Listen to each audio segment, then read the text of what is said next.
শেখ হাসিনার বিচার ছাড়া কোনো নির্বাচন হবে এটা আমি মনে করি হতে পারে না। তাকে যদি বিচার করতে না পারে তাহলে এই দেশের নির্বাচন হওয়া বা অন্য কোনো সরকার আসা তাদের হাতে বিচারের ভার ছেড়ে দেয়া এই অন্তর্বর্তীকালীন সরকার তা করতে পারে না। আপনাদের যে দাবিগুলো আছে সেগুলো হলো যে হত্যার বিচার এখন আপনারা আমরা কেউ সন্তুষ্ট না যে কেন হত্যার বিচার হতে গিয়ে দেরি হচ্ছে, কিন্তু একটু খালি ব্যাখ্যা দিতে পারি যদি সেটা গ্রহণযোগ্য হয়। সেটা হলো যে যখনই হত্যার বিচারের কথা বলা হয়েছে আমরা শুনেছি যে সেটার জন্য যে আইনি পদক্ষেপ লাগে সেটাই তারা করছেন এবং সেটা এগোচ্ছে। শেখ হাসিনার বিচার তো এই মাটিতে হতেই হবে। শেখ হাসিনার বিচার ছাড়া কোনো নির্বাচন হবে এটা আমি মনে করি হতে পারে না।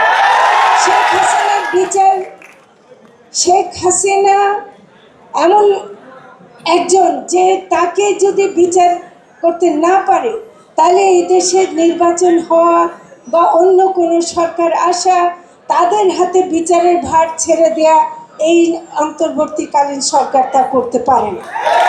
এটা করতে আমরা কোনো মতে আমরা একমত হব না। তো কাজে এই বিচার আমরা যেন করতে পারি সেটার জন্য আপনারা মাঠে আছেন, আমরা আপনাদের সাথে আছি, আমরা এটা থাকবো। আপনার ডক্টর সাইদুর রহমানের কাছ থেকে শুনেছেন স্বাস্থ্য ব্যবস্থাটাকে পুরো লুটে পুটে খাওয়া হয়েছে, স্বাস্থ্য ব্যবস্থায় কোনো কিছু রাখা হয়নি। সেজন্য একজনকে দোষারোপ করা এটা আমি অন্তত যেহেতু দেখেছি যে কিভাবে কাজ করার চেষ্টা করা হচ্ছে, আমি অন্য মন্ত্রণালয়ে থাকলেও আমি বলবো যে এইভাবে কাউকে এককভাবে দোষারোপ করা যায় না, এটা কখনোই ঠিক হবে না। এক্সট্রিম মশার কয়েল প্ল্যান্ট ফাইবার দিয়ে তৈরি, ডেঙ্গু চিকুনগুনিয়া বাহি সহ যে কোনো মশার বিরুদ্ধে দেয় এক্সট্রিম সুরক্ষা। আমরা এখনো একটা বড় ভুল করে যাচ্ছি, যেটা 2018 সালের যে বাচ্চারা যে নিরাপদ সড়কের আন্দোলন করেছিল তারা কি বলছিল, রাষ্ট্রের সংস্কার লাগবে, তাই না, রাষ্ট্র মেরামত করতে হবে। আমরা কিন্তু রাষ্ট্রের কোনো মেরামত না করে শুধু সরকার পরিবর্তনের জন্য উঠে পড়ে লাগছে।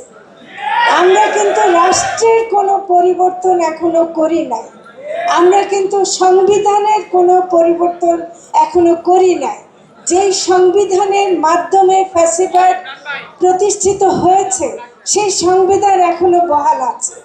তো কাজেই এই সংবিধান রেখে এই রাষ্ট্র রেখে আমরা শুধু সরকার পরিবর্তন করে আমার মনে হয় না আমরা কিছু অর্জন করতে পারবো। সেই জন্য আমার মনে হয় যে আমরা আরও, যেহেতু আমাদের কাজ শেষ হয় না, আমাদেরকে বাইরের শক্তির বিরুদ্ধে আমাদেরকে কাজ করতে হবে, ফ্যাসিবাদ নানাভাবে আছে তার বিরুদ্ধে কাজ করতে হবে। আপনারা আমরা সবাই মিলে রাস্তায় থাকব, আমরা আপনাদের বাইরের কেউ না, আমাদেরকে আপনাদের পাশে পাবেন। ধন্যবাদ।